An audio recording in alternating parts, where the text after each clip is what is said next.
ഒന്ന് വീണ് പോയപ്പോൾ, നമ്മളൊന്ന് താഴത്തേക്ക് പോയപ്പോൾ നമ്മൾ കൈ പിടിച്ച് ഉയർത്തിയ ഒരാളുടെ പേര് പറയാൻ പറഞ്ഞ ആരുടെ പേര് പറയും?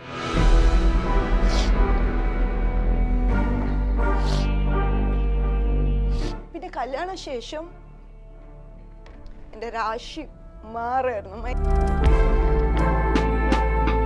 അത്തരം സംഭവങ്ങൾ ഉണ്ടാവുമ്പോൾ പിന്നീട് ചിന്തിച്ചിട്ടില്ല ഇവരെന്തിനാണ് ഇങ്ങനെ എന്നോട് ചെയ്യുന്നത്?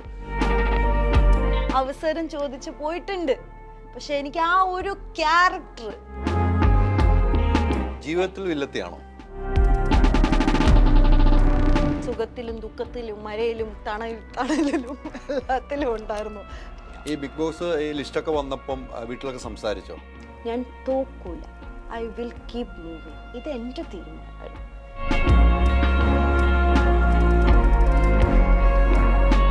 ഓക്സിജനിൽ ഏപ്രിൽ 10 വരെ എസികൾക്ക് വമ്പിച്ച വിലക്കുറവ്. ഉടൻ ഷോറൂം വിസിറ്റ് ചെയ്യൂ. Oxygen, the cooling expert.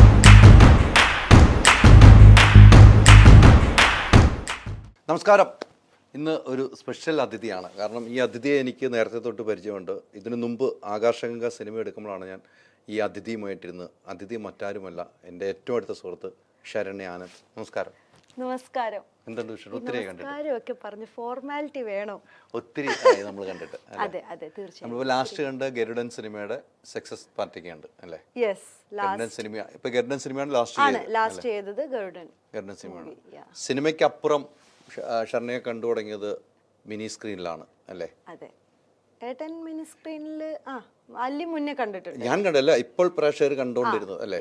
കുടുംബ വിളക്ക് എന്ന ഒരു സീരിയൽ ഒരു ക്രൂരമായ ഒരു വേഷം ചെയ്തുകൊണ്ടാണ് വന്നത്. അതെങ്ങനെയാണ് അത്തരം വേഷങ്ങൾ ചെയ്തപ്പോൾ എങ്ങനെയാണ് പ്രേക്ഷകരുടെ എണ്ണം കൂടുവാണ് ചെയ്ത് ഫാമിലിയൊക്കെ?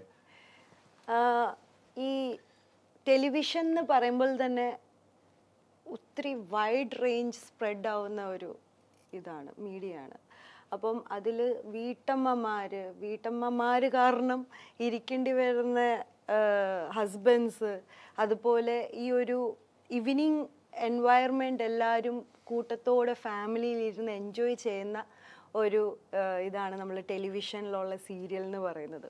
നമ്മൾ നാട്ടും പുറത്തുനിന്ന്, ഞാൻ മെട്രോ സിറ്റീസ് അല്ലാണ്ട് ഗ്രാമത്തിലേക്ക് പോകുമ്പം അവരുടെ ഏറ്റവും കൂടുതൽ സ്പെൻഡ് ചെയ്യുന്നത് തിയേറ്ററിനെക്കാട്ടും കൂടുതൽ എന്തായാലും ടെലിവിഷനിൽ തന്നെയാണ്. അപ്പോൾ എനിക്ക് പണ്ട് തൊട്ടിട്ടേ ചേട്ടനറിയാലോ, എനിക്ക് മൂവീസിലായിരുന്നു കൂടുതൽ ഫോക്കസും.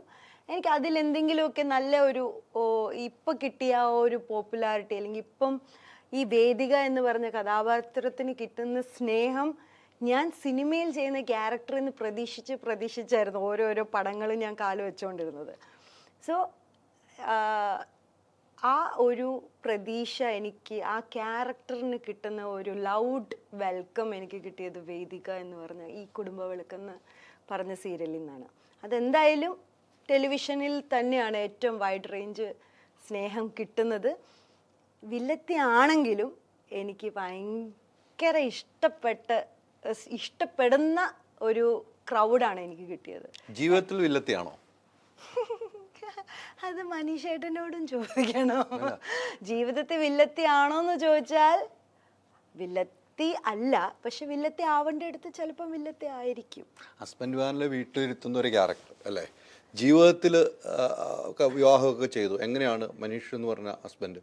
മനീഷേട്ടൻ ഈസ് വെരി ഹംബിൾ ആൻഡ് പറയാനാണെങ്കിൽ കുറേ വാക്കുകളുണ്ട് ഗൈസ്. പക്ഷേ ഭയങ്കര നല്ലൊരു നല്ലൊരു മനസ്സാണ്. എന്ന് പറഞ്ഞാൽ ആരെയും ദ്രോഹിക്കാൻ അങ്ങനെയില്ല, അല്ലെങ്കിൽ ഒരു കൈൻഡ് ഓഫ് റെസ്പെക്റ്റ് കൊടുക്കുക. അത് ഫാമിലിയിൽ നിന്ന് മാത്രമല്ല, പുറത്തായാലും അങ്ങനത്തെ ഒരു ക്യാരക്ടറാണ് മനീഷേട്ടൻ്റെ. ആൻഡ് എല്ലാം ഒരു സട്ടിലായിട്ടുള്ള ഒരു സോഫ്റ്റ് മൂഡ്, എല്ലാം ഇങ്ങനെ കാമായിട്ട് എടുക്കുന്ന ഒരു ഡിസിഷനാണ്. ചില്ലാണ് ആള്. എൻ്റെ കൂട്ടി ഇങ്ങനെ ടെൻഷൻ എടുത്ത് തല വെച്ച് ഇങ്ങനെ ആലോചിച്ചിരിക്കുന്ന ഒരു ക്യാരക്ടറേ അല്ല, നേരെ റിവേഴ്സാണ്. So he's a good gentleman. Devika എന്നൊരു കഥാപാത്രം അല്ലേ? ആ കഥാപാത്രത്തിലേക്ക് എത്താൻ ഒത്തിരി സമയമെടുത്തു. നമ്മൾ സിനിമയായിരുന്നു സ്വപ്നം, സിനിമയിലേക്കുള്ള യാത്രയായിരുന്നു. എന്നാൽ വേണ്ടത്ര ക്യാരക്ടർ കിട്ടിയില്ല, വേണ്ടത്ര അറിയപ്പെടുന്ന നിലയിലേക്ക്. അവിടെയൊക്കെ ഒരു വീഴ്ച സംഭവിച്ചില്ല. അപ്പം നമ്മളെയൊക്കെ വേണ്ട എന്ന് വെച്ചത് എന്തിനാണെന്ന് പിന്നെ ചിന്തിച്ചിട്ടുണ്ടോ? പല സ്ഥലത്തും എനിക്ക് എൻ്റെ ലൈഫിലേക്ക് അതൊരു വലിയ ചോദ്യചിഹ്നം തന്നെയാണ് ഇപ്പോഴും. എന്തുകൊണ്ട് നല്ല ഒരു ക്യാരക്ടർ ആരും എന്ന് പറഞ്ഞാൽ എനിക്ക് തോന്നുന്നു ഇത്തരം പടങ്ങൾ ചെയ്തെങ്കിലും അങ്ങനെ ഒരു ക്യാരക്ടർ ഈ വേദികയ്ക്ക് കിട്ടിയ ഒരു ലവ്, അല്ലെങ്കിൽ പെർഫോം ചെയ്യാൻ പറ്റുന്ന, അല്ലെങ്കിൽ നമുക്കൊരു ക്യാരക്ടർ നമ്മൾ സീൻ വായിക്കുമ്പം തന്നെ നമുക്ക് ഭയങ്കരമായിട്ട് അതെങ്ങനെ മോഡിഫൈ ചെയ്യണം, ഇങ്ങനെ അങ്ങനെ ഭയങ്കര തോട്ട്സ് വരും. ലവ് ചെയ്യാൻ തോന്നും ആ ക്യാരക്ടറിന്. അങ്ങനെ ഒരു സ്നേഹിക്കാൻ തോന്നുന്ന ഒരു ക്യാരക്ടർ സത്യം പറഞ്ഞാൽ എനിക്ക് കിട്ടിയിട്ടില്ല സിനിമയിൽ നിന്ന്. എനിക്ക് എൻ്റെ ഒരു കാഴ്ചപ്പാട്, ഞാൻ അത് വിചാരിച്ചിട്ടായിരുന്നല്ലോ ഇതെല്ലാം ഗുജറാത്തിൻ്റെ എല്ലാ കംഫോർട്ട് സോൺ എല്ലാം വിട്ടിട്ട് കേരളത്തിൽ വന്നത്. അപ്പോൾ അതെനിക്ക് സത്യം പറഞ്ഞു ഇതുവരെ കിട്ടിയിട്ടുണ്ടായിരുന്നില്ല സിനിമയിൽ നിന്ന്. പക്ഷെ എന്തായാലും ടെലിവിഷനിൽ നിന്ന് അതെനിക്ക് കിട്ടി. അപ്പോൾ എന്തുകൊണ്ടാണെന്ന് ചോദിച്ചാൽ എനിക്ക് അറിയത്തില്ല. പക്ഷേ what ever is the reason, നമ്മൾ ആർക്കും ഒരു പ്രതീക്ഷ കൊടുക്കാൻ പാടില്ല. പ്രതീക്ഷ കൊടുത്തിട്ട് അത് നമ്മൾ ചെല്ലുമ്പോൾ, സെറ്റിൽ ചെല്ലുമ്പോൾ, അല്ലെങ്കിൽ ഇലാബറേറ്റ് ചെയ്തിട്ട് ക്യാരക്ടേഴ്സൊക്കെ പറഞ്ഞിട്ട് നമ്മൾ ലൊക്കേഷനിൽ ചെല്ലുമ്പോൾ ആ ക്യാരക്ടറിൻ്റെ ഡെപ്ത് എന്ന് പറയുന്നത് നേരെ പാതിയാവുന്നത് അത് കുറച്ച് അൺസൈക്കബിൾ ആയിട്ടുള്ള ഒരു ഫീലാണ്. നമുക്ക് എല്ലാം വിട്ട് വന്നിട്ട് നമുക്ക് ആ ഒരു എന്താ പറയുക, that is very depressing mood for me. അപ്പോൾ അതെനിക്ക് അറിയില്ല എന്തുകൊണ്ടാണെങ്കിലും, whatever is the reason, but അങ്ങനെ ചെയ്യരുത്. അല്ല, അങ്ങനെ പല സ്ഥലങ്ങളിലും അനുഭവിച്ചിട്ടുണ്ട് അല്ലേ? തീർച്ചയായും. ഇതാണ് വേഷം എന്ന് പറഞ്ഞ് സെലക്ട് ചെയ്യുന്നു ഷർണയെ, അവസാന നിമിഷത്തിൽ ഷർണയെ വേണ്ടെന്ന് പറയുന്നു. വേണ്ടെന്ന് പറഞ്ഞിട്ടില്ല, പക്ഷെ ആ ക്യാരക്ടറിന്റെ ഡെപ്ത് എന്നോട് പറഞ്ഞ ഡെപ്ത് ആയിരുന്നില്ല ഞാൻ ലൊക്കേഷനിലേക്ക് ചെന്ന് കഴിയുമ്പോൾ. അതാണ് എനിക്ക് ഡൈജസ്റ്റ് ആവാത്ത. പല സമയത്തും അങ്ങനെ ഉണ്ടായിട്ടുണ്ട്. അത്തരം സംഭവങ്ങൾ ഉണ്ടാവുമ്പോൾ പിന്നീട് ചിന്തിച്ചിട്ടില്ലേ ഇവരെന്തിനാണ് ഇങ്ങനെ എന്നോട് ചെയ്യുന്നത് എന്ന് ചിന്തിച്ചിട്ടില്ലേ? ചിന്തിച്ചിട്ടുണ്ടായിരുന്നു കുറേ സമയം പലവട്ടവും. ഇനി എന്നിൽ എന്തെങ്കിലും കുറവാണോ, അതോ എന്നെ കാണാൻ കൊള്ളത്തില്ലേ, അല്ലെങ്കിൽ എനിക്ക് അഭിനയിക്കാൻ അറിയത്തില്ലേ, അല്ലെങ്കിൽ ഒരു ഗോഡ് ഫാദർ ഇങ്ങനെ ആരെങ്കിലും സപ്പോർട്ടിന് ഇല്ലാത്തതുകൊണ്ടാണോ ഇങ്ങനെയൊക്കെ സംഭവിക്കുന്നതെന്ന് പലവട്ടം എനിക്ക് അത് ഭയങ്കര ഫീൽ. ഞാൻ എത്രയോ നാള് ഉറങ്ങാത്ത രാത്രികളുണ്ട്, എത്രയോ നാള് ഞാൻ വിങ്ങി പൊട്ടി കരഞ്ഞ രാത്രികളുണ്ട്. എന്ന് പറഞ്ഞാൽ നമ്മളൊരു സ്വപ്നം കണ്ടിട്ട് നമ്മൾ വന്നിട്ട് ആ ഒരു സ്വപ്നത്തിൻ്റെ ഫ്ലോയിൽ റിജക്ഷൻസ് കൂടുതൽ വരുമ്പോൾ ദാറ്റ് ഈസ് വെരി പെയിൻഫുൾ. അതുമാത്രമല്ല, നമ്മളെ ഡിപ്പെൻഡ് ചെയ്ത് ഒരു ഫുൾ ഫാമിലി ഇരിക്കുന്നുണ്ടെങ്കിൽ നമ്മളുടെ ചിന്ത ആ സമയത്ത് എനിക്ക് വീട്ടിലത്തെ റെൻ്റ് അടയ്ക്കണം, എനിക്ക് വീട്ടിലത്തെ നിത്യമുള്ള ഒരു ബേസിക് ഫുഡ് കാര്യങ്ങൾ എനിക്ക് അറേഞ്ച് ചെയ്യണം, എന്നെ വിശ്വസിച്ച് എൻ്റെ ഫാമിലി അവിടെ ഉണ്ട്. ഞാൻ ആ സമയത്ത് നോർമലി ഒരു കുട്ടികൾ എൻജോയ് ചെയ്യുന്ന ഒരു സിനിമയ്ക്ക് പോവോ, അല്ലെങ്കിൽ കൂട്ടുകാർ വെച്ചിട്ട് കോഫി കുടിക്കുകയോ, അല്ലെങ്കിൽ തമാശ പറയുകയോ, അല്ലെങ്കിൽ ഫോണിൽ ചാറ്റ് ചെയ്യുകയോ, അങ്ങനെ എനിക്ക് സുഹൃത്തുക്കളേ ഉണ്ടായിരുന്നില്ല. അപ്പം എൻ്റെ മൈൻഡ് ഫുള്ള് സിനിമയ്ക്ക് വേണ്ടിയായിരുന്നു, അല്ലെങ്കിൽ സിനിമ ബന്ധമുള്ള ആൾക്കാരുമായിട്ട് സംസാരിച്ച് സിനിമ പഠിക്കാന്നുള്ള ഒരു മെൻറ്റാലിറ്റി ആയിരുന്നു എനിക്ക്. അപ്പം ഇങ്ങനെ സിനിമ സ്നേഹിക്കുന്ന കുട്ടികൾ ഇൻഡസ്ട്രിയിൽ വരുമ്പോൾ അവർക്ക് പിന്നെ ഡിപ്രഷൻ അടിച്ചു കഴിഞ്ഞാൽ അവരുടെ ലൈഫ് ചിലപ്പം ഒരു നിമിഷം മതി സ്പോയിലാവാൻ. സോ എനിക്ക് ഒരു മടുപ്പ് സംഭവിച്ചു അല്ലേ? ഉണ്ടായിട്ടുണ്ട്. ഒരു പോയിന്റ് വരെ എനിക്ക് മതിയായി എന്നുള്ള ഒരു ഇതായി. എനിക്ക് സിനിമ വേണ്ട. കാരണം റിജക്ഷൻ, നമുക്കിപ്പോൾ ഒരു പ്രോജക്റ്റിൽ പോയി നമ്മൾ ഇല്ല എന്ന് പറഞ്ഞാൽ നമുക്ക് സങ്കടമില്ല. അത് ഓക്കെ, മേ ബി ഞാൻ ആ ക്യാരക്ടറിന് ആപ്റ്റ് അല്ല എന്നുള്ള തോന്നലേ വരുള്ളൂ. പക്ഷേ നമ്മളൊരു പ്രോജക്റ്റിൽ ഉണ്ടെന്ന് പറഞ്ഞ് ആ ക്യാരക്ടർ എന്താന്ന് ചോദിക്കുമ്പോൾ ആ ക്യാരക്ടറിനെ ഇലാബറേറ്റ് ചെയ്ത് നമുക്കിങ്ങനെ നമ്മൾ അതിന് സ്വപ്നം കാണുക ചെയ്യുന്നത്. അതെല്ലാ ആർട്ടിസ്റ്റുകൾ അങ്ങനെയാണ്.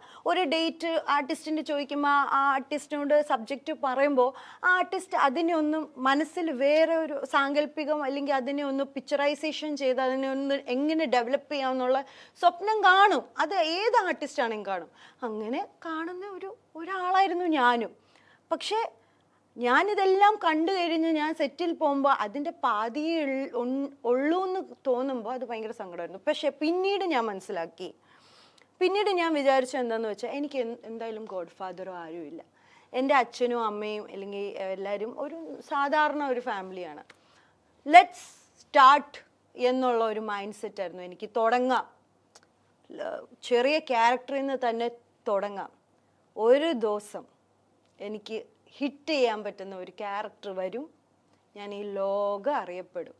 അതുപോലെ വന്നത് ടെലിവിഷനിൽ നിന്നാണെന്നേ ഉള്ളൂ, പക്ഷേ എനിക്ക് ഇനിയും ഉറപ്പുണ്ട് സിനിമയിൽ നിന്നും അത് വരും. ഈ പല സിനിമയിൽ നിന്നും ഇങ്ങനെ വേഷങ്ങൾ മാറിപ്പോകുന്നു, അതിലൊരു ഇടപെടൽ ഈ പ്രൊഡക്ഷൻ കൺട്രോളർമാരുടെ അങ്ങനെയൊക്കെ ഒരു ഇടപെടൽ ഉണ്ടാകുമെന്ന് തോന്നുന്നുണ്ടോ ഷർണയ്ക്ക്? തീർച്ചയായും ഉണ്ടാവുമല്ലോ. ഐ മീൻ ഇപ്പോൾ ഒരു സിനിമ എന്ന് പറയുന്ന ഒരു കൂട്ടായ്മയാണ്. അപ്പോൾ ഈ കൂട്ടായ്മയിൽ ഇപ്പം ഡയറക്ടർ ആണെങ്കിലും പ്രൊഡ്യൂസർ ആണെങ്കിലും ക്യാമറ സൈഡ് ആണെങ്കിലും ടെക്നീഷ്യൻ സൈഡ് ആണെങ്കിലും കൺട്രോളർ സൈഡ് ആണെങ്കിലും എല്ലാവർക്കും അവരവരുടെ ഒപ്പീനിയനും ചോയ്സസും ഉണ്ടാവും. ഇപ്പോൾ ഒരു റൈറ്റർ, ഈവൻ റൈറ്റർ, ഇപ്പോൾ ഒരു റൈറ്റർ ഒരു സബ്ജക്റ്റ് എഴുതുകയാണെങ്കിൽ ആ റൈറ്ററിനുണ്ടാവും ഇതിപ്പം മഞ്ജു ചേച്ചി ചെയ്ത അടിപൊളിയായിരിക്കും. അതേസമയം ഒരു ഡയറക്ടറിന് അല്ലെങ്കിൽ ഒരു ഡയറക്ടറിന് ഒരു പോയിന്റ് ഉണ്ടാവും, ഇന്ന ആൾ ചെയ്താൽ അത് സൂപ്പറായിരിക്കും. പ്രൊഡ്യൂസറിന് ബഡ്ജറ്റ് എല്ലാം വെച്ചിട്ട് പ്രൊഡ്യൂസറിന് ഒരു കാഴ്ചപ്പാടുണ്ടാവും, ഇങ്ങനെയൊക്കെ വെച്ച് നോക്കുമ്പോൾ ഈ ആൾ ചെയ്താൽ ബെറ്റർ ആയിരിക്കും. അപ്പം അതെന്തായാലും ഉണ്ടാവും. ആർട്ടിസ്റ്റിൻ്റെ ഒപ്പീനിയൻസ് എന്തായാലും എല്ലായിടത്തും വരും. ഒരു ക്യാരക്ടറിന് ഒരു 5-6-10 പേരെങ്കിലും ഉണ്ടാവും. That's not a matter. But നമ്മളൊരു വേർഡ് പറഞ്ഞിട്ട് അത് മാറ്റുക എന്നാണ് മാറ്റർ. നമ്മളല്ലെങ്കിൽ ഞാൻ പറഞ്ഞല്ലോ, ഒരു വാക്ക് കൊടുത്തിട്ട് അത് മാറ്റുന്നത് അതെനിക്ക് അല്ലെങ്കിൽ വാക്ക് കൊടുക്കണ്ട, അതല്ലേ ഒരു ബേസിക് മാനേഴ്സ്. അവിടെ നിന്നും ഉള്ള യാത്ര അല്ലെ ദേവികയിലേക്ക് എത്തി. വേദികയിലേക്ക്. ദേവിക എന്ന് ഞാൻ വേറൊരു മൈൻഡില്ല. വേദികയിലേക്ക് എത്തി, കുടുംബവിളക്കിലേക്ക് എത്തി. കുടുംബവിളക്ക് കിട്ടിയില്ലായിരുന്നെങ്കിൽ എന്ത് ചെയ്യുമായിരുന്നു? കുടുംബവിളക്കിൽ കിട്ടിയില്ലായിരുന്നെങ്കിൽ ചിലപ്പോൾ അടുത്ത പ്രോജക്റ്റിലേക്ക് പോയേനെ. ഞാൻ ഒരിക്കലും സ്റ്റോപ്പ് ചെയ്യത്തില്ല. കാരണം ഞാൻ ഒന്ന് തീരുമാനിച്ച് വന്നതാണ്. എന്നെ വിശ്വസിച്ച് എൻ്റെ ഫാമിലി, അവരുടെ ഇത്രയും വർഷത്തെ കഷ്ടപ്പാടും അവരുടെ കംഫർട്ട് സോണും എല്ലാം വിട്ട് വന്ന ഫാമിലി ആയിരുന്നു എൻ്റെത്. അപ്പോൾ എൻ്റെ അച്ഛൻ എനിക്ക് പിന്നീട് അങ്ങോട്ടൊന്നും ചെയ്ത് തരത്തില്ല എന്നൊന്നും വിചാരിച്ചിട്ടൊന്നുമല്ല. എനിക്കൊരു വാശിയുണ്ടായിരുന്നു. അച്ഛൻ്റെ എത്രയോ ലക്ഷങ്ങൾ ഞാൻ പഠിക്കാനായിട്ട് വേസ്റ്റ് ചെയ്തു, അതിലേക്ക് ഞാൻ പോകുന്നില്ല. അപ്പോൾ എൻ്റെ ഒരു തീരുമാനമായിരുന്നു, ഞാൻ എൻ്റെ ഫീൽഡിൽ തന്നെ നിന്ന് സസ്റ്റെയിൻ ചെയ്ത് എൻ്റെ ഫാമിലി നോക്കും, എൻ്റെ കരിയർ നോക്കും, ഞാൻ തോക്കൂല, ഐ വിൽ കീപ് മൂവിങ്. ഇത് എൻ്റെ തീരുമാനമായിരുന്നു. അങ്ങനെ ചിലപ്പം എൻ്റെ അത്രയും സ്ട്രോങ് ആയിട്ട് നിൽക്കാൻ കപ്പാസിറ്റി ഇല്ലാത്ത പല പിള്ളേരും പാതി ഇടയ്ക്കുന്നൊക്കെ പോവാറും ഉണ്ടാവുമായിരിക്കാം. പിന്നെ ആരിതിൻ്റെ പുറകെ പോകുമ്പോൾ എല്ലാം ജോലിക്ക് പോയാൽ പോരെ. ഇതെല്ലാം മെൻ്റലി പ്ലേ അല്ലേ നമ്മുടെ ഇൻഡസ്ട്രിയിൽ നടക്കുന്നത്. അപ്പം അതുകൊണ്ട് കുടുംബവിളക്ക് ഒരു കുടുംബ വിളക്കായിട്ട് തന്നെ കത്തി നിന്നു അല്ലേ? തീർച്ചയായിട്ടും അത് അവസാനിച്ചിരിക്കുന്നു. ഫസ്റ്റ് പാർട്ടൊക്കെ അവസാനിച്ചു, പാർട്ട് 1 തീർന്നിട്ടുണ്ട് അല്ലേ?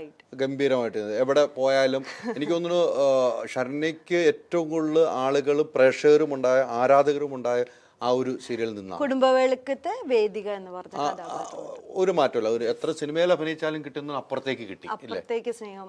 യു ഡോണ്ട് ബിലീവ്, എന്നെ ആൾക്കാരിങ്ങനെ മൂടുമായിരുന്നു. മൂടെന്ന് പറഞ്ഞാൽ അവർ വിചാരിക്കുന്നത് ഇറ്റ്സ് റിയൽ.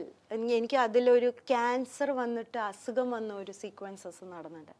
എല്ലാവരും കരയാണ്, അയ്യോ മോളെ കൂടുതൽ ഇതാവണ്ട, അവയിലൊന്നും വയ്യാത്തതല്ലേ.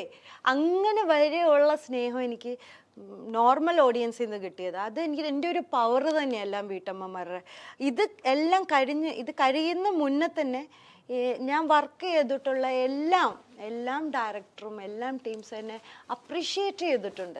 ഞങ്ങളുടെ വീട്ടിൽ നിൻ്റെ സീരിയലാണ് കാണുന്നത്, നിന്നെ ഇഷ്ടമാണെന്നൊക്കെ പറഞ്ഞിട്ട്. സോ ഇതേ ഡയറക്ടറിൻ്റെ ഒക്കെ അടുത്ത് ഞാൻ അവസരം ചോദിച്ച് പോയിട്ടുണ്ട്. പക്ഷെ എനിക്ക് ആ ഒരു ക്യാരക്ടർ, ഞാൻ പറയുന്നില്ല, ആ ഒരു ക്യാരക്ടർ ഞാനിപ്പോൾ വേദികനെ സ്നേഹിക്കുന്ന മാതിരി ഒരു ക്യാരക്ടർ എനിക്ക് തന്നിരുന്നെങ്കിൽ ഞാൻ എത്ര താങ്ക്ഫുൾ ഉണ്ടായിരുന്നു. അവരൊക്കെ ഇനി വിളിച്ചാൽ പോകുമോ? തീർച്ചയായും പോകും. ബിക്കോസ് ഞാൻ സിനിമ സ്നേഹിക്കുന്ന ഒരാളല്ലേ. എനിക്ക് സിനിമേനെ ഞാൻ സിനിമേനെ ഒത്തിരി സ്നേഹിക്കുന്നുണ്ട്. എന്നോട് തെറ്റ് ചെയ്താലും ഞാൻ ആരെയും തെറ്റ് ചെയ്യുന്നില്ലല്ലോ, അപ്പോൾ എനിക്ക് ദുഃഖം വരത്തില്ല. ഓപ്പോസിറ്റ് ഇരിക്കുന്ന ആളായിരിക്കും പിന്നീട് എന്നെ കാണുമ്പം വിഷമിക്കുന്നത്, ഷിറ്റ് ഞാൻ ആ കുട്ടിയുടെ കൂടെ തെറ്റല്ല ചെയ്തത്. I am happy person. എനിക്ക് എത്രയോ സക്സസ് എനിക്ക് ദേവൻ തമ്പുരാൻ്റെ സഹായത്തിൽ എനിക്ക് വിളിച്ചു തരുവാണ് പ്രോജക്ട്സ് അല്ലെങ്കിൽ വർക്ക്. ഇല്ല മോൾ ഇരിക്കണ്ട, ഞാൻ ഇരുന്നിട്ടേ ഇല്ല. ഏട്ടൻ അറിയാലോ എത്ര വർഷത്തെ ബന്ധങ്ങളാണ് നമ്മുടെ. ഞാൻ ഇരുന്നിട്ടേ ഇല്ല. ദൈവം എന്നെ ഇങ്ങനെ, കാരണം ഞാൻ കുടുംബസ്നേഹിയാണ്, എൻ്റെ പ്രൊഫഷൻ സ്നേഹിക്കുന്ന ഒരാളാണ്. ഒരാളെയും നന്മയല്ലാതെ ഒരാൾക്കും ചീത്ത ആവണം എന്ന് വിചാരിക്കുന്ന ഒരു വ്യക്തിയേ അല്ല. അപ്പം എനിക്ക് ഉറപ്പുണ്ട് നമുക്ക് തരും. ഈ കുടുംബവിളക്കിലേക്ക് തന്നെ നമ്മൾ പോയി, കുടുംബവിളക്കിന് ശേഷം ഒത്തിരി ഇനാഗറേഷൻ കിട്ടുന്നു, ഒത്തിരി പ്രോഗ്രാംസ് കിട്ടുന്നു അല്ലെ. അതൊക്കെ ഒരു ഭാഗ്യമാണ്. അവിടെയാണ് നമ്മുടെ ഒരു യാത്ര തുടങ്ങുന്നത്. നേരത്തെ ഒന്നും തുടങ്ങിയ യാത്രയായിരുന്നില്ല. അല്ലല്ല, അതൊരു ഇങ്ങനെ അപ്സ് ഡൗൺസ് ആയിരുന്നു. അത് കഴിഞ്ഞ ശേഷം കുടുംബവിളക്ക് നടന്നുകൊണ്ടിരിക്കുന്ന സമയത്ത് തന്നെയാണ് ഗരുഡൻ മൂവി ചെയ്തത്. ഗരുഡൻ മൂവിയിലും അത്യാവശ്യം നല്ല സൂപ്പർ ഡൂപ്പർ ഹിറ്റായി പടം. അപ്പം അങ്ങനെ കുറേ മൂവീസിൽ നിന്ന് തന്നെ ഞാൻ വർക്ക് ചെയ്തിട്ടുള്ള ഡയറക്ടേഴ്സൊക്കെ തന്നെ വീണ്ടും വിളിച്ച് തുടങ്ങിയിട്ടുണ്ട്. പ്രോജക്ട്സ് ഒക്കെ വിളിക്കുന്നുണ്ട്. അപ്പം നല്ലതായിട്ട് പോട്ടെ. ഇതിന്റെ സെക്കൻഡ് പാർട്ട് ഉണ്ടാവില്ലേ? കുടുംബവിളക്ക് പാർട്ട് തുടങ്ങിയല്ലേ? ഇല്ലേ? പാർട്ട് 2 ഇത് തന്നെയാണ് എൻ്റെ മില്യൺസ് ഫോളോവേഴ്സ് ചോദിച്ചുകൊണ്ടിരിക്കുന്നത്. എല്ലാ മെസ്സേജ് ഇപ്പം നമ്മൾ ഇൻസ്റ്റാഗ്രാമായാലും ഫേസ്ബുക്കായാലും എടുത്ത് നോക്കുമ്പം വീട്ടമ്മമാരായാലും ഏത് പിള്ളേരായാലും എല്ലാവരും ചോദിക്കുന്നത് എൻ്റെ പൊന്നു വേദിക ചേച്ചി എപ്പോഴാണ് വരുന്നത്, നമുക്കൊരു ഗുമ്മ് വരുന്നില്ല എന്നുള്ളത്. അപ്പോൾ ആ ഗുമ്മ് വരുമോ വരത്തില്ലയോ എന്നുള്ളത് ഒരു സർപ്രൈസാണ്. അപ്പോൾ നമ്മളൊക്കെ പ്രതീക്ഷിക്കുന്നു വീണ്ടും. പിന്നെ തീർച്ചയായും പ്രതീക്ഷിക്കണമല്ലോ. ആ ക്യാരക്ടർ വീണ്ടും വേറൊരു രീതിക്ക് ഇപ്പോൾ അത് അവസാനിക്കുമ്പം ഒരു സ്നേഹത്തോടു കൂടി അവസാനിപ്പിച്ചു. പോസിറ്റീവ്, കംപ്ലീറ്റ് പോസിറ്റീവ് ആയ ശരിയാ അല്ലേ? ഈ ഇതിൽ അഭിനയിച്ചുകൊണ്ട് കുറച്ച് പുരുഷന്മാരെതിരായിരുന്നു തോന്നുന്നു അല്ലേ? ഏതില് ഈ കഥാപാത്രം ചെയ്തപ്പോ? ഇല്ലില്ല, പുരുഷന്മാർക്ക് ഭയങ്കര ഇഷ്ടമായിരുന്നു. കാരണം എന്താന്ന് വെച്ചാൽ ആദ്യത്തെ ഹസ്ബൻഡിനെ വിട്ടിട്ട് രണ്ടാമത്തെ ഒരു ഹസ്ബൻഡിനെ പോയി കെട്ടുമായിരുന്നല്ലോ. അപ്പൊ പുരുഷന്മാർക്കൊക്കെ ഭയങ്കര ഇഷ്ടമായിരുന്നു. ഭാര്യമാർ അടങ്ങി ഒതുങ്ങിയിരുന്നില്ലെങ്കിൽ ഇങ്ങനെ നടക്കുന്നു. പക്ഷെ അത് അങ്ങനെയല്ല, ഇങ്ങനെയാണെന്നാണ് കഥ നമ്മൾ കാണിച്ചു കൊടുക്കുന്നത്. മനസ്സിലായോ? അപ്പൊ അതുകൊണ്ട് കുഴപ്പമില്ല. അതുകൊണ്ട് അവർക്ക് ഇഷ്ടപ്പെട്ടിട്ടുണ്ടല്ലേ? പുരുഷന്മാർക്ക് ഇഷ്ടമായിരുന്നു, ലേഡീസിന് ഇഷ്ടം ഉണ്ടായിരുന്നില്ല. പക്ഷെ ഞാൻ ഏക വില്ലത്തിയാണ്. ലേഡീസ് പിന്നെ എല്ലാവർക്കും അങ്ങ് ഇഷ്ടപ്പെടുന്ന ഒരു വില്ലത്തിയായിരുന്നു. അപ്പം വില്ലത്തി എന്നുള്ളത് ആരും അക്സെപ്റ്റ് ചെയ്യത്തില്ല സത്യം പറഞ്ഞു. ഒന്ന് വീണ് പോയപ്പോൾ, നമ്മളൊന്ന് താഴത്തേക്ക് പോയപ്പോൾ നമ്മൾ കൈ പിടിച്ച് ഉയർത്തിയ ഒരാളുടെ പേര് പറയാൻ പറഞ്ഞ ആരുടെ പേര് പറയും? ഫാമിലിന്നാകാം, ഇൻഡസ്ട്രിന്നാകാം. മനീഷേട്ടൻ ഞാൻ വീണപ്പം ഉയർത്തി. എൻ്റെ അച്ഛൻ, അമ്മ, അനീതി, അവർ ഞാൻ ഡിപ്രഷൻ സോണിലേക്ക് പോയിരുന്നു ഒരു സമയത്ത് ഭയങ്കരമായിട്ട്. അപ്പം ആ സമയത്ത് ഞാൻ ചിലപ്പോൾ ഇവിടുന്നേ പോയാനെ പോയിരുന്നു. അപ്പം അച്ഛൻ, അമ്മ, അനീതി. പിന്നെ കല്യാണശേഷം എൻ്റെ രാശി മാറായിരുന്നു. മൈ സ്റ്റാർ വന്നു. And he's so supportive. He's very supportive. ഞാൻ ഇന്ന് എന്തെങ്കിലും ആണെങ്കിൽ അത് ആഫ്റ്റർ മാരേജ് മനീഷേട്ടൻ്റെ ആ ഒരു പുഷ് കാരണമാണ്. അല്ലെങ്കിൽ maybe I will stop. Family, മനീഷേട്ടൻ്റെ ഫാമിലി ആണെങ്കിലും എനിക്ക് ഒരു വിധത്തിലും എന്നെ സ്റ്റോപ്പ് ചെയ്യാൻ സമ്മതിച്ചിട്ടില്ല. ഈ കുട്ടിക്ക് കരിയർ ഭയങ്കര ഇഷ്ടമാണ്, ഈ കുട്ടിക്ക് പ്രൊഫഷൻ ഭയങ്കര ഇഷ്ടമാണ്, അപ്പം നമുക്ക് സപ്പോർട്ട് ചെയ്യാം. ഒരു വിധത്തിലും വീട്ടിലത്തെ ഒരു പ്രശ്നങ്ങളും എന്നെ അറിയിച്ചിട്ടില്ല.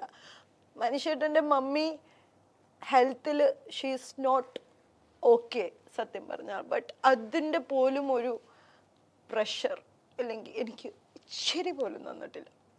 So I will be always thankful to that mamma and that family, entire family. മനീഷേട്ടൻ ഇസ് ജം. Sorry. Yeah.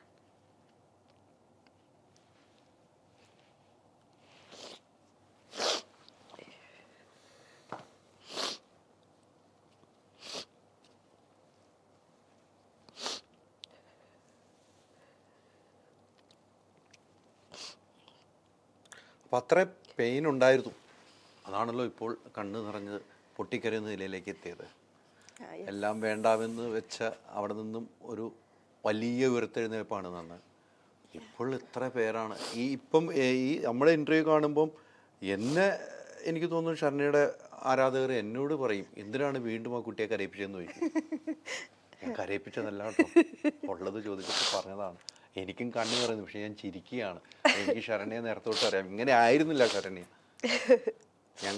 ഞാൻ ഷർണയെ പരിചയപ്പെടുന്ന അച്ചായൻ സിനിമയിൽ ലൊക്കേഷനിൽ വെച്ചാണ് പരിചയപ്പെടുന്നത്.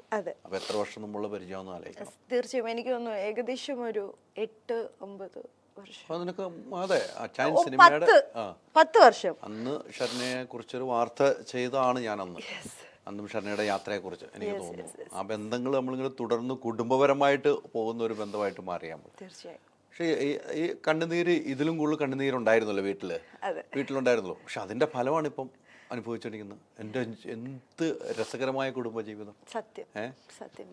എനിക്ക് തോന്നുന്ന, എനിക്ക് ഹസ്ബൻഡിനെ പരിചയപ്പെട്ടപ്പം എനിക്ക് മനസ്സിലായി ഇത്രയൊന്നുള്ള ഹസ്ബൻഡ് ജീവിതത്തിൽ കിട്ടാനില്ല.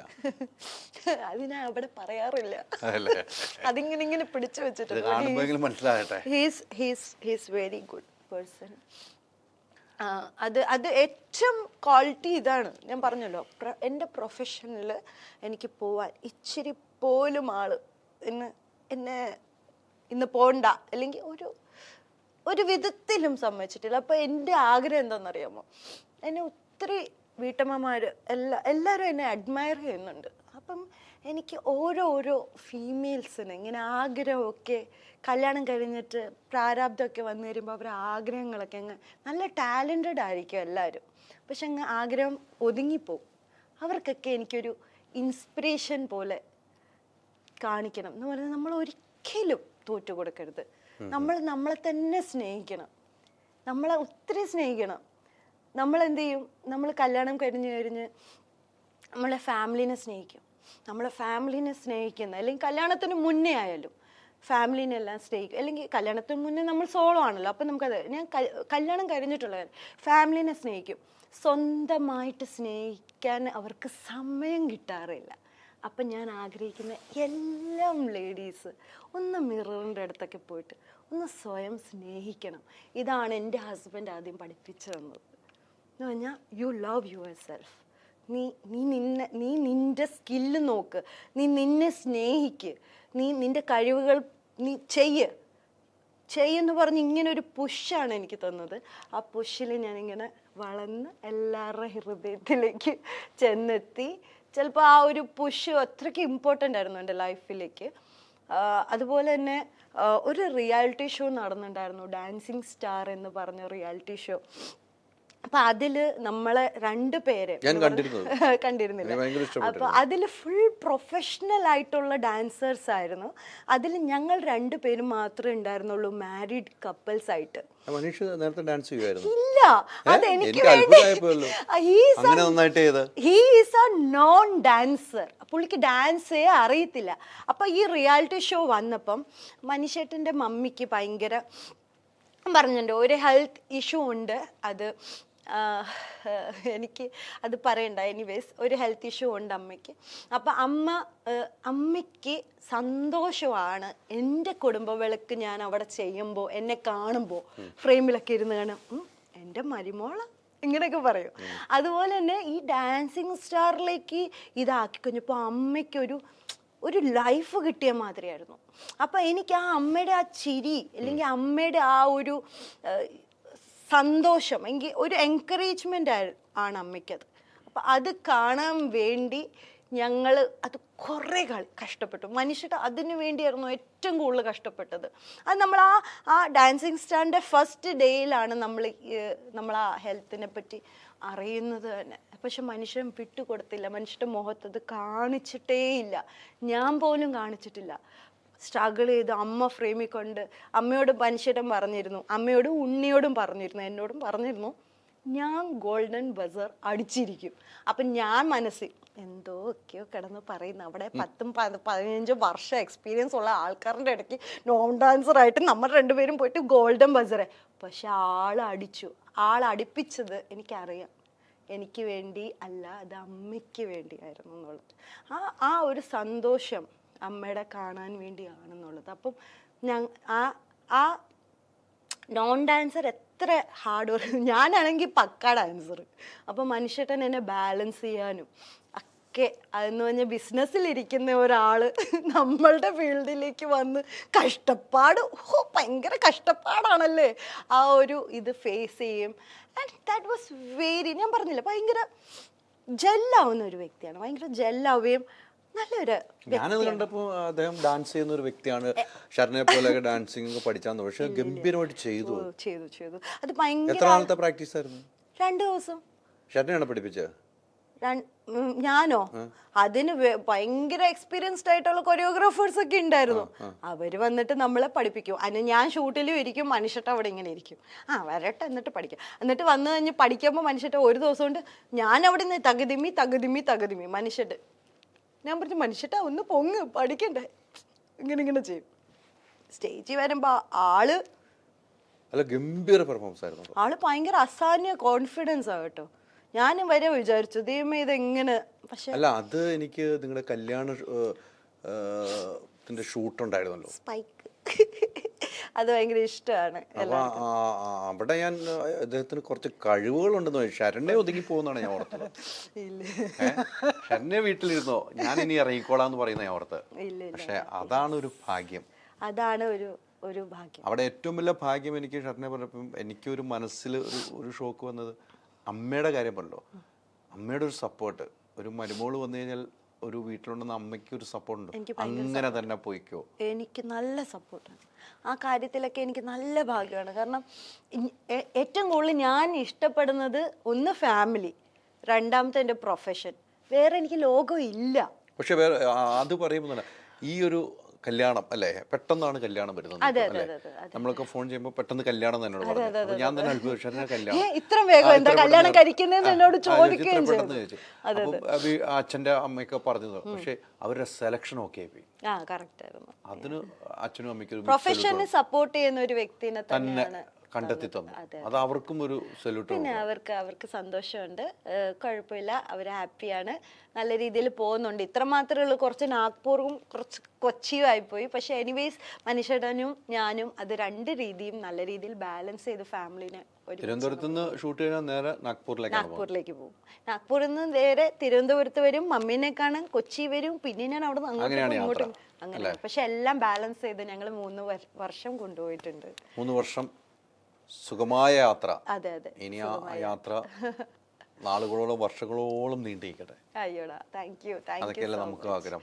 എന്നും ഇങ്ങനെ ചിരിച്ചു കാണണല്ല നമുക്ക് സന്തോഷം. ഒരാളെ എനിക്ക് അത്രയും എനിക്ക് തോന്നുന്നു ഇപ്പൊ ഈ ഇന്റർവ്യൂ കാണുന്ന ഓരോ അമ്മമാരായാലും ഫാമിലീസ് ആയാലും വിചാരിക്കും ഈ കുട്ടിക്ക് ഇത്തരം പെയിൻ ഉണ്ടായിരുന്നോ എന്ന് ചിലപ്പം ചിന്തിക്കുമായിരിക്കും. ബട്ട് യെസ്, നമ്മളുടെ പെയിൻ അടക്കി നമ്മൾ ചിരിച്ച് കാണിച്ച് ബ്യൂട്ടിഫുൾ ആക്കുന്നതാണ് ഒരു ലൈഫ്. അങ്ങനെ ആക്കുന്നതാണ് ഒരു കലാകാരിയും ഒരു ആക്ടറും ചെയ്യാൻ പറ്റുള്ളൂ. നമ്മൾ വീടുകളിലുള്ള എത്രയോ ആളുകൾ വന്ന് നമ്മൾ ചിരിപ്പിക്കുന്നു ക്യാരക്ടർ ചെയ്തിട്ട്. അവരുടെ വീട്ടിലുണ്ടാകുന്ന സംഭവം ഒരു എല്ലാം മറന്നിട്ടില്ലേ? എത്രയോ മിമിക്രി ആർട്ടിസ്റ്റുകൾ, താരങ്ങൾ, തീർച്ചയായും അല്ലേ? നമ്മൾ കൈയടിക്കുന്നു, അവർ ചിരിപ്പിക്കുന്നു നമ്മളെ. സത്യം സത്യം സത്യം. ഇന്നസെന്റ് ആയിട്ട് നമ്മൾ വിട്ടുപോയി. ഇന്നസെന്റിന് ക്യാൻസർ ആയി കിടന്നപ്പോഴും വന്ന് നമ്മൾ ചിരിപ്പിച്ചിട്ട് പോയി, ഇല്ലേ? അദ്ദേഹത്തിന്റെ പെയിൻ എന്തായിരുന്നു മനസ്സിലായി. അപ്പൊ അങ്ങനെയുള്ളവരാണ് കലാകാരന്മാരാവുന്നുള്ളൂ. അങ്ങനെ ഒരു കലാകാരിയാണ് ശരണ്യ എന്നാണ് ഞാൻ പറഞ്ഞത്. ഇപ്പോഴാണല്ലോ ആ പെയിൻ ഒന്ന് പുറത്തേക്ക് വന്നത്. ഞാൻ ഇതിനു മുമ്പ് കണ്ടിട്ട് ഇങ്ങനെയൊന്നും എനിക്ക് ആരോടും ഞാൻ അങ്ങനെ ഭയങ്കര ഞാൻ അങ്ങനെ അത്ര ഒരു സോൺ ഞാൻ ഷെയർ ചെയ്യാറില്ല. ഞാൻ എനിക്ക് ഫ്രണ്ട്സ് ഭയങ്കര ലിമിറ്റ് ഫ്രണ്ട്സ് ഉള്ള ഒരു വ്യക്തിയാണ്. അപ്പൊ ഞാൻ എൻ്റെ അത്രയ്ക്കും ഞാൻ ഭയങ്കര അങ്ങനെ ഷെയർ ചെയ്യത്തില്ല. എൻ്റെ ദുഃഖം എന്നിൽ തന്നെ കലങ്ങി കലങ്ങി പോയിക്കോട്ടെ, അങ്ങനെ ഒരു ചിന്തിക്കുന്ന ആ ചിന്ത ഒന്ന് കൈവിട്ടു പോയപ്പോഴാണ് വീട്ടുകാരിലേക്കും കൂടെ എത്തിയത്. അന്ന് എൻ്റെ പേരൻസ് പറഞ്ഞു, മോനെ നിന്നെ കൊണ്ട് പറ്റും. പിന്നെ രണ്ടാമത്തത് നമുക്ക് ഹീറോയിൻ ആവണമെന്നായിരുന്നല്ലോ എൻ്റെ ആഗ്രഹം. അപ്പോൾ ഹീറോയിന് വേണ്ടി നോക്കിയിരുന്നിരുന്നിരുന്ന് കുറേ സമയം അങ്ങ് പോയി. പിന്നെ ക്യാരക്ടറിലേക്ക് വന്നു. അപ്പോൾ എനിക്ക് ഇഷ്ടപ്പെടുന്ന ക്യാരക്ടർ അങ്ങനെ വരുന്നില്ല, കുറേ സമയം പോയി. അപ്പോൾ അതിൻ്റെ കൂടെ പ്രൊഫഷനിൽ മാത്രം ഫോക്കസ് ചെയ്തായിരുന്നെങ്കിൽ എനിക്ക് ഇത്രയും വിഷമം വരത്തില്ലായിരുന്നു. പ്രൊഫഷനും കൂടെ കുടുംബത്തിലെ ബേർഡൻസും ബേർഡൻ ഞാൻ പറയില്ല, അതെൻ്റെ റെസ്പോൺസിബിലിറ്റി ആണെന്ന് ഞാൻ പറയത്തുള്ളൂ. പക്ഷെ അതും എല്ലാം കൂടി ആകുമ്പോൾ നമുക്ക് വലിയ പ്രായമില്ലല്ലോ ആ സമയത്ത്, ചെറിയ കുട്ടിയല്ലേ. അപ്പം അത് നമുക്ക് ഒരു പോയിന്റിൽ ഒരു വീട് വെച്ചു, അതിന്റെ ബാധ്യതകൾ ഇപ്പൊ എല്ലാം ഫ്രീ ആയി, എല്ലാം ഫ്രീ ആയി അല്ലെ. എനിക്കറിയാലോ വീട് വെച്ച ചരിത്രം ഞാൻ വന്നിട്ടുണ്ടല്ലോ. അതെ. അപ്പൊ അതിന്റെ ഒരു ബാധ്യത എല്ലാം നമ്മുടെ തലയിലേക്ക്. അത് എന്തുകൊണ്ടായിരുന്നു വെച്ചാൽ എനിക്ക് റെന്റ്, ഞാൻ പല രാത്രികളും ഉറങ്ങിയിട്ടില്ല റെന്റ് അടയ്ക്കാനായിട്ട്. അപ്പൊ ആ റെന്റ് അടയ്ക്കാൻ ഞാൻ അങ്ങനെ ഓടുന്ന, അല്ലെങ്കിൽ എനിക്ക് വാശിയായിരുന്നു.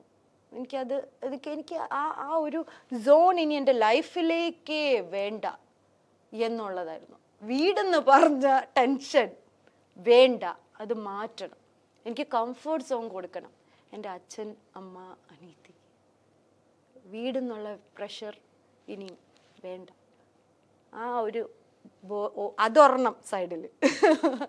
അങ്ങനെ it's A part of life. തീർച്ചയായിട്ടും. അത് വീട്ടുകാരുടെ സഹായം പറഞ്ഞു. ഒരു ഇൻഡസ്ട്രിയിൽ നിന്ന് ഒരു കൈ പിടിച്ച് ഉയർത്തിയിട്ടുണ്ടെങ്കിൽ ആരായിരിക്കും പേര് പറയാം? ഒന്ന് വീണ് പോയപ്പോൾ ഒരാളുടെ പേര് പറയാനുണ്ടാവുമോ? ദിനേശ് ഏട്ടൻ, PRO ദിനേശ് സർ. സാറും എനിക്കൊരു വലിയ ഇമ്പോർട്ടൻ്റ് ആയിട്ടുള്ള ഒരു വ്യക്തിയാണ്. കാരണം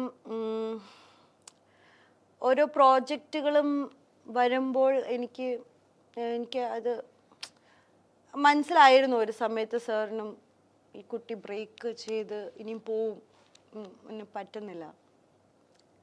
അപ്പം ആ സമയത്ത് എനിക്ക്, കാരണം മലയാളം അല്ലെങ്കിൽ പുറത്തുനിന്ന് വന്ന ഒരു ഇതായോണ്ട് ഫിൽട്ടർ ചെയ്തെടുക്കാൻ സാധിക്കുന്നുണ്ടായിരുന്നില്ല ഏതാ നല്ല പ്രൊഡക്ഷൻ അത്. അപ്പം സാറിന് ഒരു പോയിന്റ് വന്നപ്പം മനസ്സിലായി ഇത് കുട്ടി ബ്രേക്ക് ആവും. ആ സമയത്ത് എനിക്ക് സപ്പോർട്ട് ചെയ്ത, അല്ലെങ്കിൽ ഇല്ല, ഒരു നല്ല എക്സ്പീരിയൻസ്ഡ് ആയിട്ടുള്ള ഒരു വ്യക്തിയാണ്, എത്രയോ സീനിയറാണ് അദ്ദേഹം. ഞാൻ പറഞ്ഞു മോളെ വരും, എൻ്റെ സമയം വരും, ക്ഷമ എന്ന് പറഞ്ഞ് എന്നെ ഹോൾഡ് ചെയ്ത് നിർത്തിയ ദിനേശ് ഏട്ടൻ. അതുകൊണ്ട് സാറിന് എനിക്ക് 100,000 നന്ദി പറയാനുണ്ട് ആ കാര്യത്തിൽ. അപ്പം ഇപ്പോഴത്തെ ഒരു സീസൺ ബിഗ് ബോസ് സീസണൊക്കെയാ അല്ലേ? ബിഗ് ബോസ് സീസണിലൊക്കെ പേരൊക്കെ ഒത്തിരി കേൾക്കുന്നുണ്ട്. എല്ലാരും പറയുന്ന ലിസ്റ്റിൽ ശരണ്യയുടെ പേര് കണ്ട് ബാക്കി താഴത്തേക്ക് പോകുന്നു.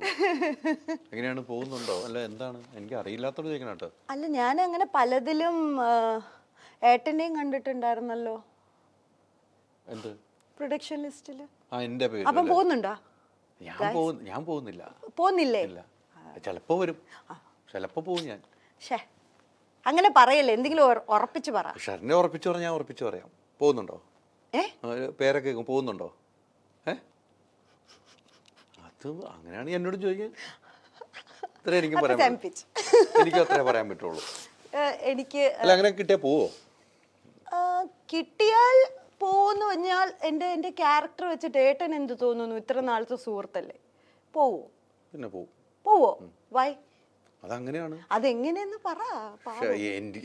ഷർമിയുടെ ക്യാരക്ടർ അവിടെ പോയി പൊളിയാട്ടോ. ആണോ? എങ്ങനെ പൊളിയാവും? വിൻ ചെയ്തിട്ട് വരാൻ പറ്റുമെന്ന് എനിക്ക് തോന്നുന്നു.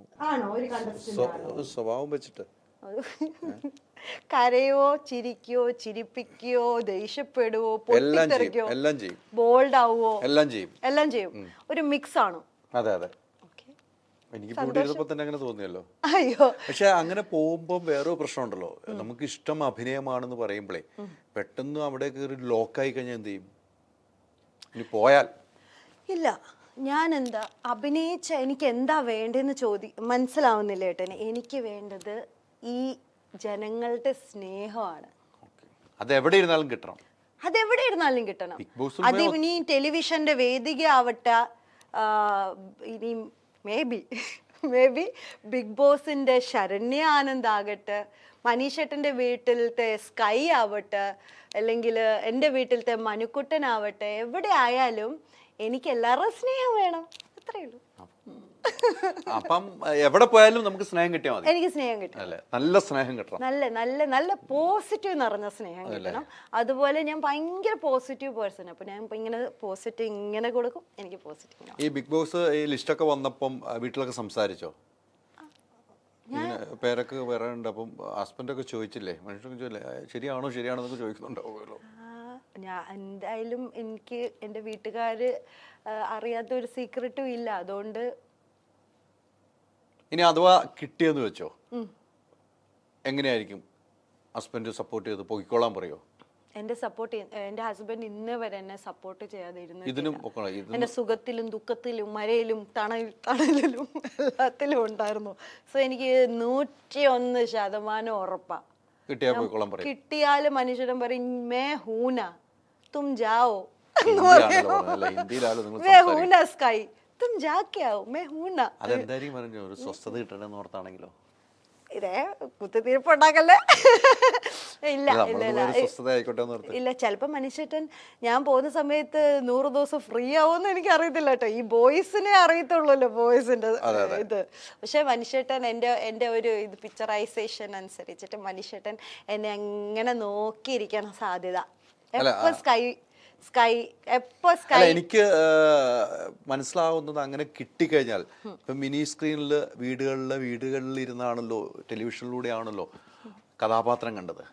അപ്പോൾ ബിഗ് ബോസിൽ പോയാലും വീടുകളിൽ എന്തായാലും ബിഗ് ബോസിന് സമയത്ത് 9 മണിക്ക് ഇത് തുറന്നു വെക്കും. അത് കഴിഞ്ഞ ബിഗ് ബോസ് സീസണിൽ ഞാൻ കുറെ താരങ്ങളുമായിട്ട് ഞങ്ങൾ ഒരു ഷൂട്ടിലിരുന്നപ്പം കുറെ ആർട്ടിസ്റ്റുകൾ ആ ഫ്ലാറ്റിൽ നിന്ന് കേൾക്കുന്നു ഇത് തന്നെ, ഈ ഫ്ലാറ്റിൽ നിന്ന് കേൾക്കുന്നത്, എല്ലാ വീട്ടിലും ഇതാ വെക്കുന്നത് എന്നാണ് പറഞ്ഞത്. അതുപോലെ സൗത്തിലെ ഏറ്റവും ഹയസ്റ്റ് TRP നിന്നതാണ് ഞങ്ങളുടെ കുടുംബവിളക്ക്. അപ്പൊ അതാണ് ഞാൻ പറഞ്ഞത്. അപ്പം എന്തായാലും അങ്ങനെ പോയാലും ഈ സീരിയലില് മുടങ്ങിപ്പോകും ചിലപ്പോൾ. അപ്പോഴും നമ്മളെ കാണാൻ കഴിയും അവർക്ക്. അതെ ഞാൻ കണക്റ്റഡ് ആണ്. എനിക്ക് അങ്ങനെ തോന്നി, അതാണ് ഞാൻ അതിലേക്ക് വന്നത്. ഞാൻ കണക്റ്റഡ് ആണ്. അപ്പം ഇവിടെ ചിലപ്പം അവര് എന്റെ ഈ വേദിക എന്ന് പറഞ്ഞ ക്യാരക്ടർ ആണോ ഈ ശരണ്യ ആനന്ദ് എന്ന് അറിയാനുള്ള ടെൻഡൻസി ചിലപ്പോൾ അവർക്ക് ഉണ്ടാവും. ചിലപ്പോ എല്ലാവർക്കും അറിയണമെന്നല്ല. എല്ലാവർക്കും അറിയണമെന്നില്ല. അപ്പോൾ എങ്ങനെയായിരിക്കും പ്രതികരണം എന്നാണ് നമുക്ക് എനിക്ക് ഇത് ദൈവം തമ്പുരാനെ ഇത് ട്വിസ്റ്റ് ചെയ്ത് എങ്ങോട്ടൊക്കെ കൊണ്ടുപോവാണ്. എന്തായാലും കണ്ടറിയാം. കിട്ടിയ എന്റെ ഒരു ഷെഡ്യൂൾ അനുസരിച്ചിട്ട് എല്ലാം ഓക്കെ ആയി വരുവാണെങ്കിൽ നമുക്ക് നോക്കാം. പക്ഷെ എനിക്ക് ഇതുവരെ ഒന്നും പറയാനായിട്ട് ഉള്ള ഒരു ഇതില്ല, ആയിട്ടില്ല. കഴിഞ്ഞ മുമ്പത്തെ വർഷവും എനിക്ക് ഒന്നാണ്, ഞാൻ കോളൊക്കെ അറ്റൻഡ് ചെയ്തതാണ്, വൈറ്റ് കാർഡിൽ കെട്ടിയതാണ്. പക്ഷെ അപ്പോൾ ഞാൻ വേണ്ട എന്ന് സ്വയം തീരുമാനിച്ച് ഇറങ്ങി. അപ്പൊ കഴിഞ്ഞ വട്ടം വന്നായിരുന്നെങ്കിൽ ഞാനും ബൂബു എതിരാളിയായിട്ട് നിന്നേനെ. മനുഷ്യട്ടിനെ എന്നെയും വിളിച്ചതാണ്. അപ്പൊ നമ്മള് ടഗ് ഓഫ് ഫർ. അതെ ഉറപ്പായിരുന്നു. അപ്പൊ ഞാനും അത് വേണ്ട വെച്ചു. ഈ വട്ടം വരുന്നുണ്ടോ? അല്ല, ഞാൻ എന്റെ കാര്യം ഒന്നും അറിയില്ലല്ലോ. അറിയത്തില്ല. എന്തായാലും അവിടെ ഒന്ന് പോകണം, എല്ലാം ഒന്ന് കാണണം എന്നൊക്കെ ഉണ്ട്. കണ്ടുകേട്ടൊക്കെ വരണമെന്നുണ്ട്. ഉണ്ട്. അപ്പൊ നമുക്ക് നോക്കാം. തീർച്ചയായും പോട്ടെ. ഉണ്ടെങ്കിൽ നമുക്ക് കാണാം അവിടെ, ഇല്ലെങ്കിൽ നമുക്ക് ഇവിടെ കാണാം. എന്തായാലും ഈ ബിഗ് ബോസ് എന്ന് പറഞ്ഞ സംഭവം ജനങ്ങൾ ഏറ്റെടുത്ത ഒരു റിയാലിറ്റി ഷോ എന്ന രീതിക്ക് വന്നാൽ ഏറ്റവും കൂടുതൽ ജനങ്ങൾ കാണുന്ന ഷോയായി മാറിയിട്ടുണ്ട്. അത് ഏഷ്യാനെറ്റിൽ വലിയ സന്തോഷമുള്ള ഒരു പ്രോഗ്രാമായിട്ട് മാറിയിട്ടുണ്ട്. നമുക്ക് കാണാൻ ഇൻട്രസ്റ്റ് വരും. ഞാനൊക്കെ കാണുന്നതാണ് വീട്ടിലിരുന്ന്, എൻ്റെ കുടുംബം കാണുന്നതാണ്, എല്ലാവരും കാണുന്നതാണ്. എല്ലാവർക്കും ഇഷ്ടമാണ് ഓരോ ക്യാരക്ടേഴ്സ്. അവിടെ വ്യത്യാസമായിട്ടുള്ള സ്ഥലത്തുനിന്നും വ്യത്യാസമായുള്ള സിറ്റുവേഷൻസിൽ നിന്നും പല സ്വഭാവ രീതിയുള്ള പല പ്രൊഫഷനുള്ള ആൾക്കാരും കൂടി ഒരു വീട്ടിൽ കൊണ്ടുവന്ന് 15 ദിവസം അല്ല 15 മെമ്പർ ഒരു 100 ദിവസം ഇരുന്ന് കഴിഞ്ഞാൽ ഉള്ള ഒരു 24 മണിക്കൂർ ഒരുമിച്ചിരുന്ന് കഴിഞ്ഞാൽ തന്നെ പ്രശ്നങ്ങളാ. പിന്നെ 100 ദിവസം എന്തൊക്കെയാ സംഭവിക്കാന്ന് ആർക്കറിയാം. എന്നാ പോണ്ടാന്ന്, വലിയ റിസ്ക് ആണ്. ദൈവത്തിന് ഞാൻ വിട്ടിരിക്കുന്നു. എന്റെ ജീവിതം മൊത്തം ദൈവത്തിന്റെ കയ്യിൽ, ബൂബുയുടെ കയ്യിലുമാണ്. ബൂബു തീരുമാനിക്കട്ടെ. കിട്ടിയാ കൂട്ടി, ഇല്ലെങ്കിൽ ചട്ടി. എനിക്ക് എന്തായാലും കുറവില്ല, കുശാലാണ്, സന്തോഷവതിയാണ്. അതെ, അതാണ് വേണ്ടത്. എപ്പോഴും സന്തോഷവതിയായി ഇരിക്കേണ്ട ആളാണ് ശരണ്യ. ഒത്തിരി സന്തോഷം. എനിക്ക് തോന്നുന്നു ഞാൻ കുറേ ദിവസങ്ങളായി ഇങ്ങനെ ഒരു ഇന്റർവ്യൂവിന് വേണ്ടി നോക്കുന്നു. ഞാൻ ഇതിനു മുമ്പ് ഉണ്ടെങ്കിലും പക്ഷെ ഇപ്പോൾ കുറേ നാളുകളായി നമ്മൾ കണ്ടിട്ട് തന്നെ എനിക്ക് തോന്നുന്നു ഒരു 5-6 വർഷമായി തോന്നുന്നു. അല്ലേ, 5-6 വർഷമായി നമ്മൾ നേരിട്ട് കണ്ടിട്ട് തന്നെ. നമ്മൾ ലാസ്റ്റ് കാണുന്ന ഗരുഡനിലാണ്. അന്ന് നമുക്ക് സംസാരിക്കാനുള്ള ഒരു സ്പേസ് ഉണ്ടായിരുന്നില്ല. But I was so happy to see. ഞാൻ അപ്പോൾ തന്നെ കണ്ടിട്ട് പോയി. നമ്മൾ മഴ പെയ്തപ്പോൾ അകത്തേക്ക് ഷിഫ്റ്റ് ചെയ്തപ്പോൾ ഞാൻ പോകുന്ന സക്സസ് പാർട്ടിക്ക് വന്നപ്പോൾ ഞാനും അതിനകത്ത് ചെറിയൊരു ക്യാരക്ടർ ചെയ്തുകൊണ്ടാണ് ഞാനും ഒന്ന് വന്നത്. അങ്ങനെയാണ് ഞാൻ പെട്ടെന്ന് പോയി. പക്ഷെ ഒത്തിരി സന്തോഷം. ഇനിയും ഒത്തിരി സിനിമകളിൽ അതോടൊപ്പം തന്നെ പ്രേക്ഷകർ ഇഷ്ടപ്പെടുന്ന കുടുംബവിളക്കിന്റെ സെക്കൻഡ് പാർട്ടിലും ഉണ്ടാകട്ടെ എന്നാണ് ഞാനും ആഗ്രഹിക്കുന്നത്. ശരണ്യ എന്നൊരു വ്യക്തിയെ ഇത്രയും ആളുകളുടെ മുമ്പിലേക്ക് പരിചയപ്പെടുത്തിയത് ആ കുടുംബവിളക്ക് എന്ന സീരിയലിൽ തന്നെയാണ്. തീർച്ചയായും അതിന് ഏഷ്യാനെറ്റോട് വലിയ കടപ്പാട് തന്നെ ഷെർണിക്ക് എനിക്കുണ്ട് അല്ലേ ഉണ്ടാവുമെന്നാണ് എനിക്ക് തോന്നുന്നത്. അപ്പോൾ ഇനിയും ഒത്തിരി സിനിമകൾ അഭിനയിക്കുക, താങ്ക് യു. നല്ല നല്ല സീരിയലുകൾ അഭിനയിക്കുക, ബിഗ് ബോസിൽ കിട്ടിയാൽ പോകാൻ ശ്രമിക്കുക. അതൊക്കെ ഓരോരുത്തരുടെ കാഴ്ചപ്പാടാണ്. ബിഗ് ബോസിൽ പോകണോ വേണ്ടെന്നോ, കിട്ടിയാൽ പോയി. ഈ ലിസ്റ്റിൽ എപ്പോഴും പേര് വരുന്നതുകൊണ്ടാണ് ഞാൻ അങ്ങനെ ഒരു ചോദ്യം ചോദിച്ചത്. ചിലപ്പം ആഗ്രഹിക്കുന്നുണ്ടാവും എല്ലാരും. അതെ, നോക്കാം. അപ്പം ദുഃഖങ്ങളിലും സന്തോഷത്തിലും എല്ലാത്തിലും കൂടെ നിൽക്കുന്ന ഹസ്ബൻഡിനൊരു ബിഗ് സല്യൂട്ട്. Thank you. കുടുംബക്കാർക്കും അതുപോലെ തന്നെ thank you very much. Thank you sir. Thank you. ഓക്സിജനിൽ ഏപ്രിൽ 10 വരെ എസികൾക്ക് വമ്പിച്ച വിലക്കുറവ്. ഉടൻ ഷോറൂം വിസിറ്റ് ചെയ്യൂ. Oxygen, the cooling expert.